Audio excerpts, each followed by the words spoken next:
Die Abenteuer von Bernd Schäferhund und Trixie Dackel. Folge 18. Buf Räuber. So wie immer, ja, fast schon als wäre das immer der gleiche Ablauf, finden sich unsere drei Freunde im Flur noch leicht schlafend wieder.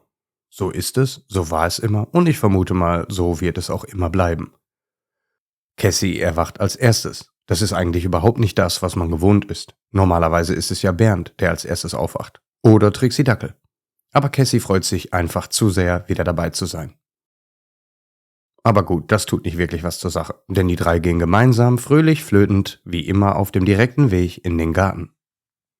Total verspielt hoppeln sie über die große Wiese, natürlich erst nachdem sich jeder einmal frisch gemacht hat. Eine Spur, also neue Gerüche, die über Nacht im Garten geblieben sind, gab es aber anscheinend nicht. Oder zumindest sind sie niemandem aufgefallen. Daher gehen Bernd und Trixie zusammen erst einmal zur großen Eiche. Hier wird sich dann direkt beraten. Dafür ist dieser Platz nämlich besonders gut geeignet. Cassie wandert durch den gesamten Garten. Das hat sie sichtlich vermisst. Doch dann hört man ein Bellen, was die Beratung und das Wandern unterbricht. »Was war das denn, Bernd?« fragt Trixie. »Also für mich klang das nach einem Hundebellen, liebe Trixie.« »Komm, wir sehen mal nach, Bernd«, ruft Trixie.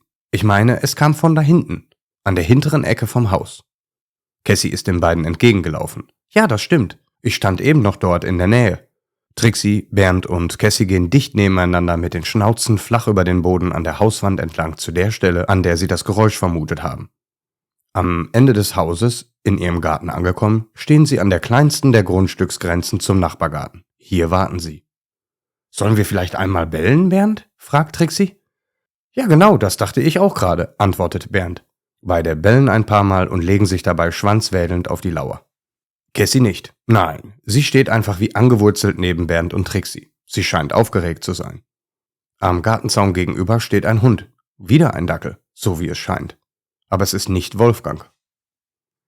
Cassie hatte wohl zu wenig Abenteuer erlebt in letzter Zeit. Daher rennt sie, ohne sich mit Trixie und Bernd abzusprechen, direkt zum Zaun, an dem der Hund schwanzwedelnd wartet. »Ich weiß, Bernd, ich weiß, Trixie, ich hätte warten sollen, aber ich habe Lust auf ein neues Abenteuer.« »Haha, ja, Abenteuer, das hat uns alle irgendwie gefehlt«, antwortet Bernd Schäferhund, der Cassie direkt hinterhergelaufen ist. Nun kommt auch Trixie zum Zaun. Sie schnuppert und schnuppert und schnuppert und dann wedelt sie plötzlich auch mit dem Schwanz. »Alles okay«, ruft sie ihren beiden Freunden rüber. Der Nachbarshund scheint völlig harmlos zu sein. Das hat sie nämlich bereits gerochen. Hunde können bei anderen Hunden nicht nur ihr Alter und ihr Geschlecht riechen, nein, auch ob ein Hund krank ist oder welchen Charakter, also wie er gelaunt ist, können sie wahrnehmen. »Natürlich bin ich harmlos«, ruft der Hund gegenüber. Dabei steckt er seinen Kopf durch den Zaun. »Ich heiße Buf. Buf Räuber«, ruft er rüber. »Oh«, ruft Cassie, »ich bin Cassie Meerschwein. Der große schwarze Rüde hier ist Bernd Schäferhund und die Spürnase dort am Zaun ist Trixie Dackel. So, nun habe ich uns mal komplett vorgestellt.« Buf antwortet, »Oh, das ist schön anzusehen. Ich bin der einzige Hund hier. Nur eine Katze halten sich meine Herrchen noch.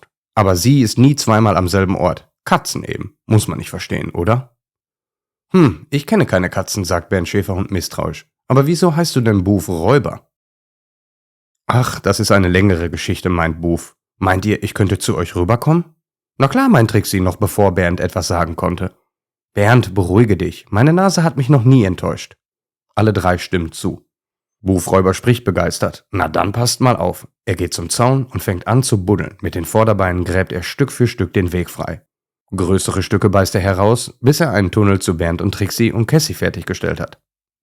»Wow«, rufen ihm die drei zu. »Das war eine starke Leistung.« Buf ist ein ziemlich langer Dackel, denn obwohl er schon bei unseren Freunden angekommen ist, stehen die Hinterbeine noch auf dem anderen Grundstück. »Also wenn ich ein ziemlich kleiner Hund bin, dann bist du aber ein ziemlich langer Hund, Buf«, lacht Cassie. »Naja, Cassie«, ruft ihr Buf zu, »ich sage immer, Dackel sind lange Hunde. Sie sind länger als alle anderen Hunde. Vielleicht sind sie die längsten Hunde der Welt.« Dabei schüttelt er sich den restlichen Dreck aus dem Fell. Sogar Bernd ist davon beeindruckt. Wolfgang war nicht so lang, da muss sich Cassie zustimmen. »Aber nun erzähle doch mal, wieso du eigentlich Buf Räuber heißt«, will Bernd wissen. »Das ist eine ganz außergewöhnliche Geschichte«, fängt Buf an zu erzählen. »Oh, spannend«, rufen Trixie und Cassie gleichzeitig. Also, eines Tages, etwa so ein schöner warmer Tag wie heute, Da war ich draußen im Garten unterwegs. Ich nehme jetzt einfach mal an, so wie ihr es bestimmt auch immer macht.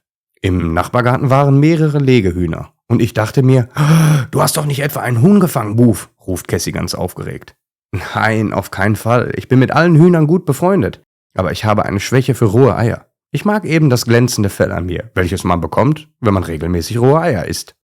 Also buddelte ich mir einen Tunnel direkt zu dem Hennengelege, um mir ein Ei zu holen. Und was ist dann passiert, Buf? Fragt nun auch Trixie ganz hektisch. Was soll ich sagen? Ich wurde von einem Hahn erwischt, der mir dann direkt den Namen Räuber gab. Du hättest dich noch so anschleichen können und ich hätte dich trotzdem erwischt, hat er gesagt. Du bist viel zu auffällig mit deinem langen Körper. Ja, so stand ich dann dort. Halb im Nachbargarten und halb im Maingarten. Vielleicht etwas übertrieben, aber auf jeden Fall ohne rohes Ei. Zum Lachen ist es auf jeden Fall gewesen, fanden die Hennen und der Hahn. Du bist ja ein ganz spezieller Dackel. Trixie, du hattest recht, meint Bernd. Buf Räuber ist garantiert harmlos.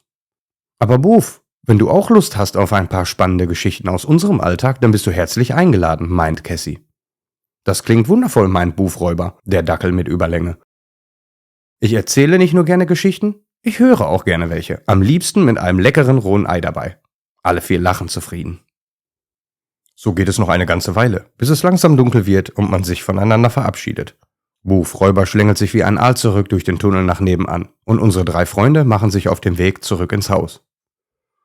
Was wäre, wenn wir uns mal durch den Tunnel zu Besuch bei Buf Räuber blicken lassen, fragt Cassie. Ja, das klingt gut. Ich wette, er würde sich darüber sehr freuen, meint Bernd. Vielleicht treffen wir ja dann auch die Katze, von der er erzählt hat. Das klingt richtig gut, freut sich Trixie. Aber ich bin ziemlich müde. Ich muss mich jetzt hinlegen, denn ich will ja fit sein. Für morgen, für unser neues Abenteuer.